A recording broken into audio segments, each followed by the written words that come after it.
यह गर्भवती महिला भोजन परोसने में सिर्फ 1 मिनट लेट हुई थी और इस बूढ़ी औरत ने उसके पेट में पल रहे बच्चे को मरने का श्राप दे दिया। उसने कहा कि तुम्हारे पेट में पल रहा बच्चा नरक की आग में जलेगा। इतनी क्रूर और जहरीली बूढ़ी औरत ने तुरंत आसपास के सभी लोगों का ध्यान अपनी ओर खींच लिया। जब गर्भवती महिला को समझ आया कि उसने क्या कहा तो उसने गुस्से में मेज पर हाथ पटका और तुरंत वहां से चली गई। इसके बावजूद वह बूढ़ी औरत लगातार बच्चे को श्राप देती रही। वो छोटा बच्चा नरक में जलेगा। पास की मेज पर बैठी एक महिला ने नेकदिली से उसे चुप रहने का इशारा किया, लेकिन उसे क्या पता था कि बूढ़ी औरत अचानक उस पर पागलों की तरह चिल्लाने और गालियां बकने लगेगी। महिला का पति इसे और बर्दाश्त नहीं कर सका और तुरंत बहस करने के लिए आगे बढ़ा, लेकिन जैसे ही वह पास पहुंचा बूढ़ी औरत ने सीधे उसकी गर्दन पर काट लिया। तेज दर्द के कारण वह आदमी जल्द ही बेहोश हो गया था। यह नजारा देखकर वहां मौजूद सभी लोग दंग रह गए और डर के मारे उनके मुंह खुले के खुले रह गए थे। तुम सब लोग मरने वाले हो। लगभग 80 साल के शेफ ने जब यह सुना तो उसने तुरंत एक फ्राइंग पैन उठाया और उस पर दे मारा, लेकिन ऐसा लगा कि बूढ़ी औरत को कोई फर्क ही नहीं पड़ा। उसकी आंखें और भी डरावनी और खूंखार हो गई थी। अगले ही पल उसने छलांग लगाई और एक छिपकली की तरह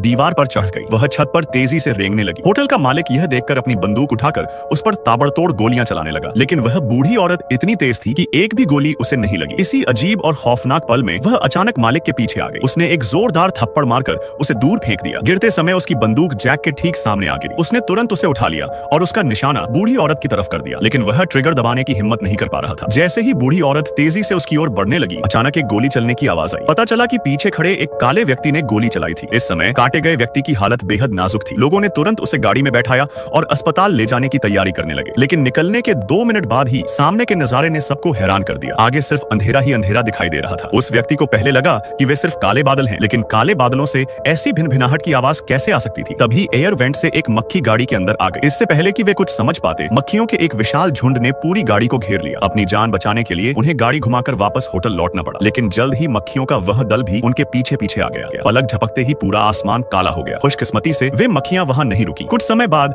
एक पुलिस की गाड़ी उनकी तरफ आती दिखाई दी, लेकिन गाड़ी से जो व्यक्ति उतरा वह एक अजनबी था। मालिक ने तुरंत उस पर बंदूक तान दी और उसे अपना मुंह खोलकर दांत दिखाने को कहा। उस व्यक्ति के पास कोई रास्ता नहीं था, इसलिए उसने वैसा ही किया। इसके तुरंत बाद उसने मालिक का ध्यान भटकते ही उसके हाथ से बंदूक छीन ली, लेकिन अजीब बात यह थी कि उसने गोली नहीं चलाई, बल्कि वह बेहद गंभीर होकर अपने पीछे देखने लगा। यह सुनकर सभी लोग हैरान रह गए। इसके बाद उस व्यक्ति ने पुलिस कार से कई हथियार निकाले और वहां मौजूद सभी लोगों में बांट दिए। उसने सबको बताया कि इस जगह पर अब शैतानों का साया मंडरा रहा है, और जैसा कि उम्मीद थी आधी रात को वह भयानक घटना सच में घटित हो